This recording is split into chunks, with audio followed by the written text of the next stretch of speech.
that they would come in the morning, their tools would be moved, and there would be damage. So he decided to set up a hidden camera to catch vandals. But what the camera records is not the work of any vandal. The return of this shot is pretty shocking, sliding across the floor.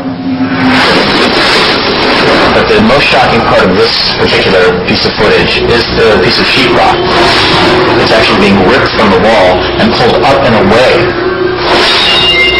If it were just falling, it would have fallen just straight down under the force of gravity. This, on the other hand, was pulled up and away. It's very astounding stuff. Although unsettling,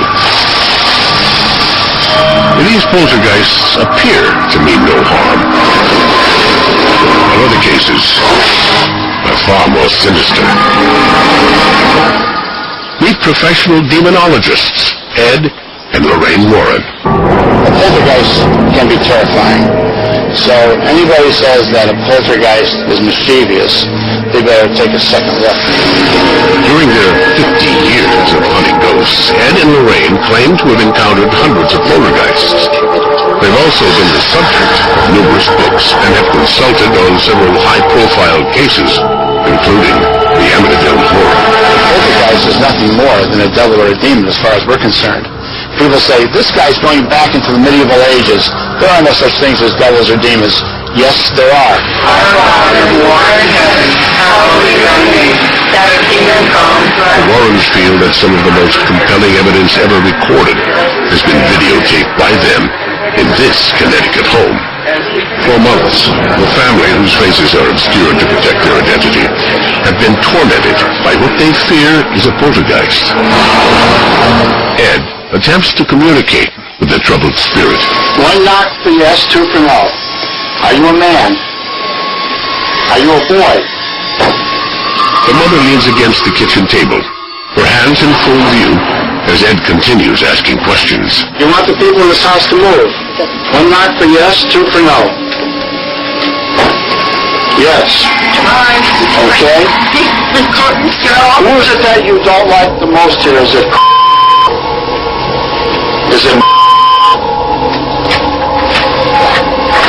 their father? Is it their mother? Okay. I command you to reveal your identity. Next, Ed decides to confront the poltergeist alone. Give me some sign. Is that you moving something? Give me some sign that you're here. What I did was use religious provocation. I have to provoke it into some type of outward manifestation. And that was my point in doing that. In the name of Jesus Christ, I command you to reveal your identity. On the following night, the family reports that the poltergeist seems to be more active than ever. Only now its attention is focused on the family's 10-year-old daughter. What we see here, the little girl is trying to do her homework, but you can see that the chair keeps sliding backwards. You're holding it down, aren't you? It's got that much strength to it. Now, if you watch, you can see the little girl's legs are up on the rungs of the chair. She's not pushing herself up from the floor. The mother is not tipping that chair backwards. Nobody is touching that table. The table moves of its own volition.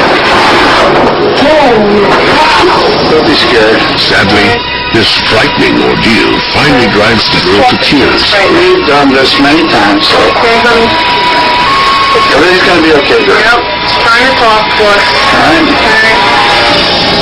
But the haunting continues. Later, as the daughter tries to sleep, an invisible force appears to be shoving her out of bed. Bringing me forward. All right, here. The Warrens quickly arrange for 3 priests to perform an exorcism. Did you know that despite the modern notion of many people today that there is no hell, the Bible speaks of it over 113 times? Jesus himself, love incarnate, spoke more about hell than he did about heaven. Why? To warn people, and because of just how horrible it will be for those who go there. Hell will be unlimited in intensity. Imagine the pain of a third-degree burn victim. That pain is limited. The pain of hell will be unlimited. Hell will be unrestrained in the attack of men and demons. Here on earth, God restrains their attack on people. Otherwise, we'd all fall prey to the Charles Mansons and Jeffrey Dahmers of the world. In hell, there will be no such restraint. People will be under the unrestrained fury of other wicked men and demons for all of eternity. Hell will be uninterrupted in its misery. A human being who suffers on earth from a painful wound or sickness can sleep, or faint, or find temporary relief in medication. There will be no such reprieve in hell. Hell will be unending, forever. What depth of depression, rage, hopelessness, and sheer horror must the soul sink into, knowing that after 1 billion years they are no closer to relief. Hell will be utter darkness, no light, no love, ever again. In Romans chapter 9, it says very clearly that the vessels of wrath are being fitted for destruction, and God will glorify his power and his wrath through you. You will glorify God, actively or passively. And speaking of statistics that we talked about just a second ago, statistically, 100% of all people who do not bring forth good works, 100% of all people who die without Christ, they are in hell now. Second thing, the severity.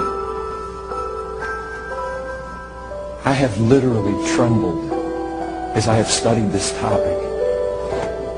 What causes my soul to shake within me is the eternality, the foreverness of hell.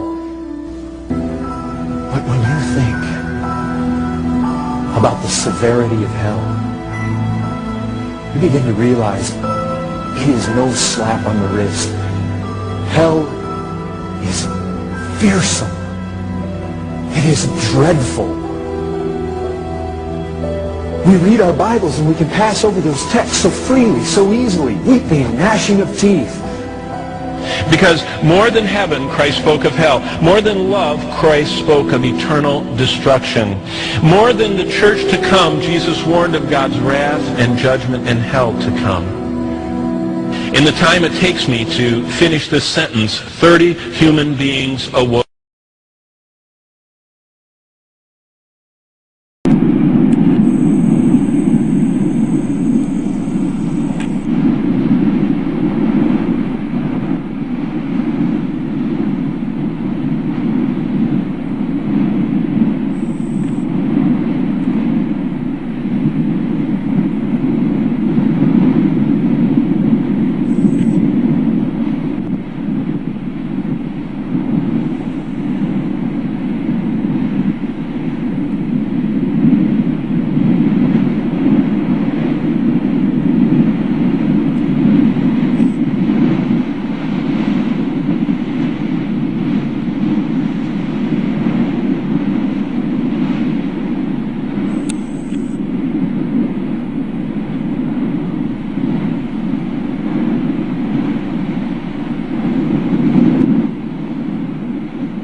Ah